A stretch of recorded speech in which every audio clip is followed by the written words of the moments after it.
খণ্ডঘোষে CPIM এর দাদাগিরি, ফের লাল ঝান্ডা পুঁতে জমি দখল সিপিআইএম এর। ভাতারের পর এবার খণ্ডঘোষে জমি দখল। কাঠগোড়ায় কৃষক সভার নেতা বিনোদ ঘোষ।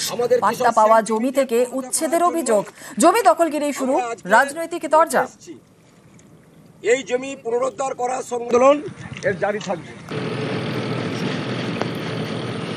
আন্দোলন এর জারি থাকবে। 45 বছর ধরে আমরা চাষ করে আসছি জমিটা আর কি।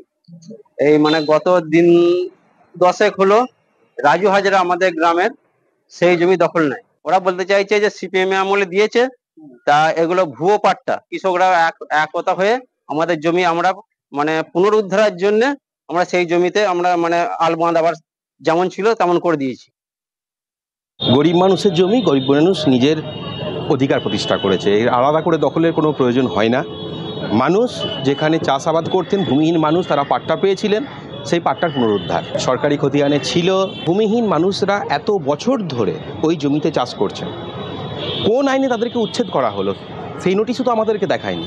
আমরা ওই 12 বিঘে জমির মধ্যে আজকে 8.5 বিঘের কাছাকাছি সেই জমিকে 13 থেকে 14 জন কৃষক, যারা ভূমিহীন কৃষক, যাদের পাট্টা, তারা পুনরুদ্ধার করেছে। এখন আইন আদালত আছে, তারা বিচার করে দেখবে। এটা তৃণমূল কংগ্রেসের বিচার করার ব্যাপার নয়। তবে তৃণমূল কংগ্রেস একটা কথা মনে করে যে কেউ যদি কারুর জায়গা জমি, সে যে কেউ হোক, জোর করে দখল করবে, সেটা অন্যায়। আর সব থেকে বড় কথা, সিপিএম তো এই খেলা দীর্ঘ 34 বছর বাংলায় খেলেছে।